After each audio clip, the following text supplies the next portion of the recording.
Hello, welcome back. This video will be all about coziness, about accepting and welcoming the cold days. Actually, today is the first day that it started snowing. I don't know if I could get a few shots of the outside, but if I can, I'll definitely include those in the video. Crazy, it's just the beginning of November, but I guess that's what happens when you live in Canada. And yeah, it's just getting cold out, very cold and very dark very soon. So I wanted to have a couple days to kind of embrace this new seasonal change, slowly walking into winter and away from autumn, which I'm not too mad about, to be honest.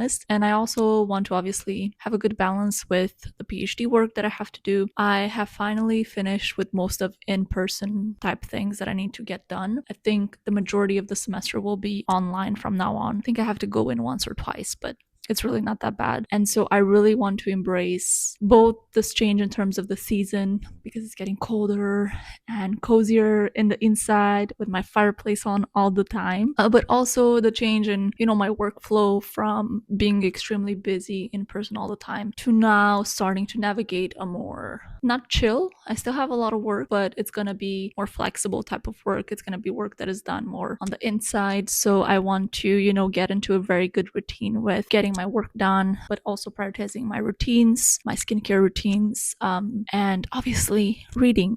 I want to do so much more reading than I've been able to do. I made a promise to myself at the beginning of the semester that I'll keep on reading no matter what. Like, I won't let PhD take away my reading time. And I did keep the promise. I did keep reading, but not nearly as much as I usually do. Baby, we're ready to get back. I am done with all my spooky reads because Halloween is over. So to me, the moment Halloween is over, the next day, everything wintry and Christmas begins. One of those annoying people. So I want to take November to, yes, get into a little bit of Christmas vibes, holiday vibes, whatever. But I also just want to get in some reads that are not really related to any season. And I'm just kind of getting back into just reading. This was one of the books that I really wanted to get done this year. It was on my TBR for the entire year, and I think this month is the perfect month to pick it up. This is Kazuo Ishiguro's Never Let Me Go. I never read any Ishiguro before. There are just so many mixed reviews on this book. Some people absolutely love it, and some people are like, what the hell did I just read? So I think it's good for me to have read those reviews that are a bit more negative, where people got caught off guard, because now I'm going into it knowing it's going to be a weird, crazy ride. I think adjusting my expectations is helpful. I literally just read one chapter, so I don't know much about what's going on. Yeah, I'm still very much getting used to the writing and to the world that we're in, so I don't really have too many thoughts so far. I'm excited to cozy in the rest of this week and get some reading in with this book, potentially other books. We'll see how the week evolves. Right now it's Monday evening. I've had a long day of meetings and a bunch of other things that I needed to get done, some grocery shopping. It's 6:30 right now. We have to get dinner, and after dinner I think I'm going to unfortunately do some work, and that's probably all I'm gonna do today, and reply a couple emails. Yeah, I've been doing emails all morning. Such is the life of a PhD student. Emails galore. But I will catch up with you a little bit later. Thank you for joining me in this video. I hope you're going to enjoy it. All right, see you soon.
for locking in the spreadsheet is being completed today. Okay, maybe not completed, but we'll get some decent work in.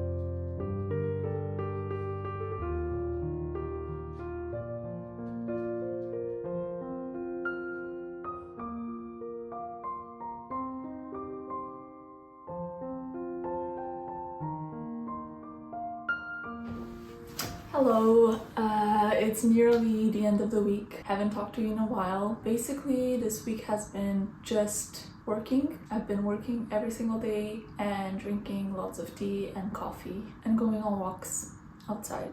It's been both very cozy moments of staying in when it was cold out, but also going outside in the cold.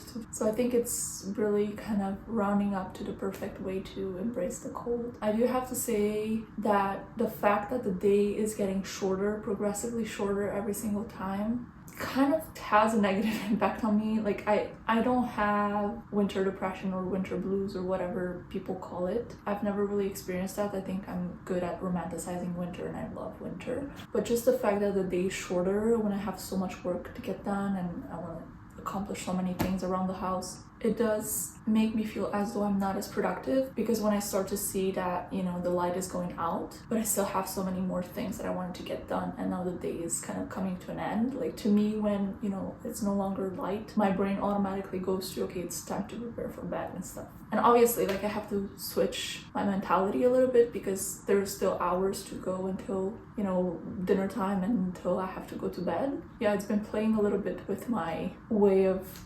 perceiving some sort of link between light outside and ability to be productive and get my work done. I'm not here to talk that much about that. I'm here to give you a little update on the book that I talked about at the beginning of the video, which is Never Let Me Go by Kazuo Ishiguro. I finished the book.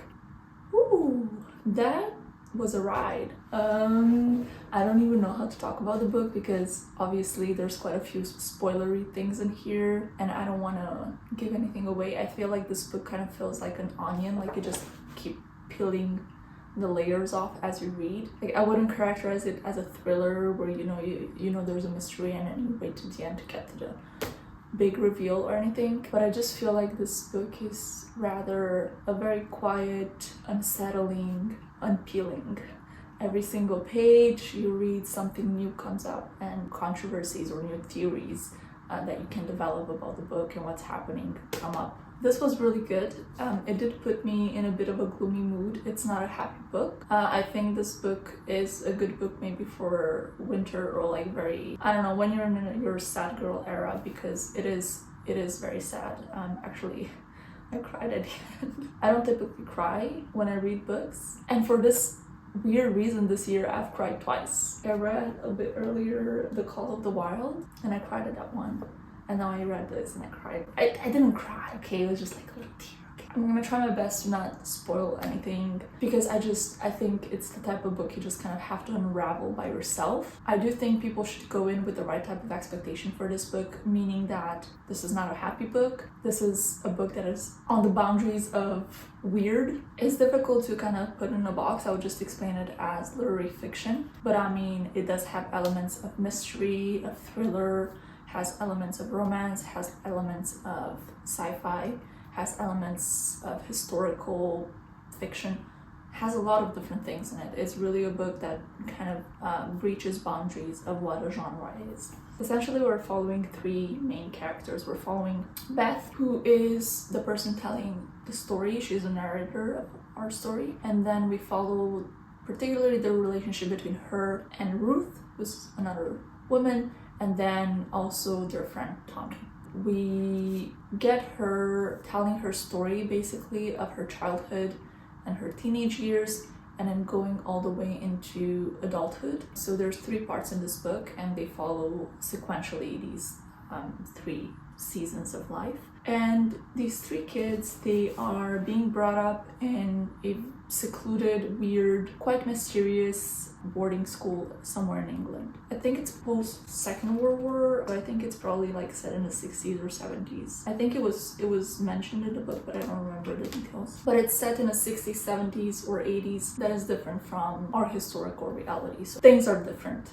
Things having evolved after the war are a little bit different. I think that's really, in terms of a synopsis, as much as I want to tell you so that you can go into it and figure everything out by yourself. Maybe I could just talk a little bit about very brief thoughts that I have about the book. I think this is the type of book that you can reread so many times, and every single time you'll get a new interpretation out of it. It's a very thought-provoking book. Something that maybe I want to touch upon is the narrative style a little bit, which I thought was super interesting, and it really enriched the story. As I mentioned before, we are following Beth telling her story since childhood, since as long as she can piece together memories. And the way in which she does that is very interesting, and it follows really the sequence of how a person might go about telling their life story. It's a very zigzag type of experience. It's not a linear experience of, okay, so this is my first memory, this is my second memory, etc. It's very much back and forth. We go back in time, then we come a bit later, then we go back to an event that happened before the one that we just explained. Because of the fact that we just explained that event, it kind of triggered something in our memory and what happened just before it, and so it kind of like goes back and forth. So I think that's obviously very interesting, but it's also a bit difficult for the reader to kind of piece together all the information and figure out exactly what happened. We also have the idea of a bit of an unreliable narrator. So Beth herself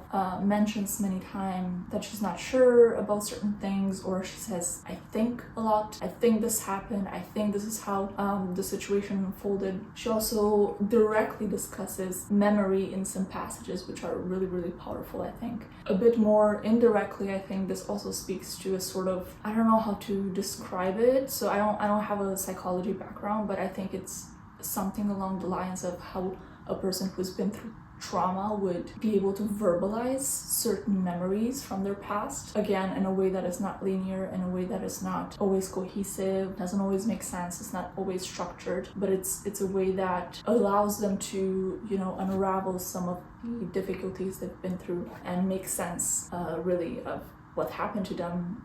Many times when Beth is going back in time and thinking about certain things, she shares with us what she thinks happened and her perspective of what really occurred in that moment. She takes on this kind of reflective experience when she goes back and recounts the events of her life. There's a lot about loyalty and friendship and in-group, out-group type of associations, how that is kind of interlinked with someone's identity. For example, in many, many different ways, Ruth and Beth, their friendship is so complex, and I just love how the author portrayed the complex relationship between these two women. It kind of reminded me a little bit of the friendship between Elena and what's her name? Can't remember the name of the other character in My Brilliant Friend, but it's the same kind of weird, difficult dynamic of sometimes competitive, sometimes just blindly being loyal to the other person, sometimes questioning the other person, questioning their intentions, and sometimes trying to almost directly seek revenge on certain things that this person did. We're all trying to hold onto our own identity, onto our values, onto who we are as people, but we are also trying to interact and directly affect or be affected by someone else. There's a lot of back and forth in how much we're able sometimes, but also how much we're willing to let other values from another person or other ways of seeing the world, other perspectives impact us. I think that's such a beautiful way to look at friendship, because it's not perfect and it's not this kind of blind loyalty always, but the blind loyalty does play a role, and it's really beautifully described in this book. Yeah, you know what? I think I'm gonna reserve the rest of my thoughts. I have so many more thoughts. Because I just finished the book, they're also not cohesive in my mind. Like, I just need to sit down with myself and think about it. At the same time, I don't want to spoil anything. This is a really brilliant work. I cannot wait to read more from Ishiguro, but I feel like Ishiguro would be that type of author that is like once a year for me, because his books will take so much out of me, so much emotional investment. By the same token, a lot of intellectual investment. I feel like this is the type of book you sit down and you really think a lot of things through. Like, it's ethically ambiguous and there's just so many different ways that you can interpret certain things that happen here. A very special reading experience. And then I do want to start a new book. I'm thinking, because this was so heavy, I need something a bit more fantastical, a bit more transporting me into another world that is not as depressing as this book was. And I'm thinking to pick up Era 2 of Mistborn. I don't know if I should leave more time between Era 1 and Era 2. I think it was at the beginning of this year that I finished Era 1. And then I did read Elantris during the summer, and a couple short stories from him. So now I feel like, okay, it's time to pick up Era 2. So I do have the first book, The Alloy of Law, in Era 2, and I really love the fact that it's so tiny. Era 1, those were bricks. But although they were bricks, I feel like you can get through them very, very quickly because they're just so readable. I'm really excited about this. I know that the whole aesthetic of the world is super different. Whereas Era 1, I think it was more historical and more mystical, kind of medieval inspired type thing. This one, I heard that there are a lot of technological advancements, and it's basically a whole new world that is within the same planet as Era 1. I think I'm ready to start it.